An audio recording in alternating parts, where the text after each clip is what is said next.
తాజా అంశాన్ని చూస్తున్నాం. పల్నాడు జిల్లా చిలకలూరుపేట మున్సిపాలిటీలో అక్రమాలపై విచారణ చేయాలని ఎంపీ లావు శ్రీకృష్ణదేవరాయలు మున్సిపల్ శాఖ మంత్రి నారాయణకు లేఖ రాశారు. దీనికి సంబంధించి మరింత సమాచారం మా ప్రతినిధి చంద్రశేఖర్ తెలుసుకుందాం. చంద్రశేఖర్, చెప్పండి, మంత్రి నారాయణకు రాసిన లేఖలో ఎంపీ శ్రీకృష్ణదేవరాయలు ఏ అంశాలు ప్రస్తావించారు?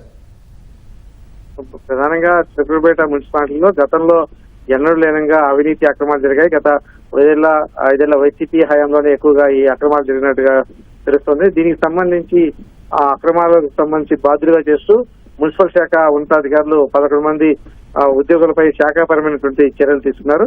అయితే ఇది కేవలం కింది స్థాయి ఉద్యోగులకు మాత్రమే పరిమితం కాలేదు. అప్పట్లో ఇక్కడ ప్రజాప్రతిగా ఉన్నటువంటి వారు, అలాగే మంత్రులుగా వ్యవహరించిన వారు కూడా ఇందులో భాగస్వాములైన దానిపైన ఆరోపణలు వస్తున్నాయి. దీనిపైన ఎంపీ లావు కృష్ణదేవరాయలు దృష్టి సారించారు. మొత్తం ఈ వ్యవహారం పైన సమగ్ర విచారణ జరపాలని చెప్పేసి ఆయన డిమాండ్ చేస్తున్నారు. కొద్దిసేపటితో ఆయన మున్సిపల్ శాఖ మంత్రి నారాయణకు ఒక లేఖ రాశారు. ఈ చిలకలూరుపేట మున్సిపాలిటీలో జరిగినటువంటి 34,34,000 కుంభకోణాలకు సంబంధించి, అక్రమాలకు సంబంధించి సమగ్ర విచారణ చెప్తేనే వాస్తవాలు బయటకు వెల్లడవుతాయని చెప్పేసి ఆయన లేఖలో పేర్కొన్నారు.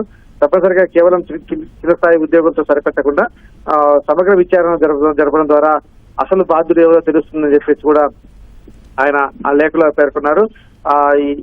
గతంలో మున్సిపల్ చైర్మన్ రఫాని కూడా కొద్ది రోజుల క్రితం ఉన్నతాధికారులకు ఒక లేఖ రాశారు. విజిలెన్స్ ఎంక్వైరీ కూడా జరిపించాలని చెప్పేసి కూడా ఆయన డిమాండ్ చేశారు.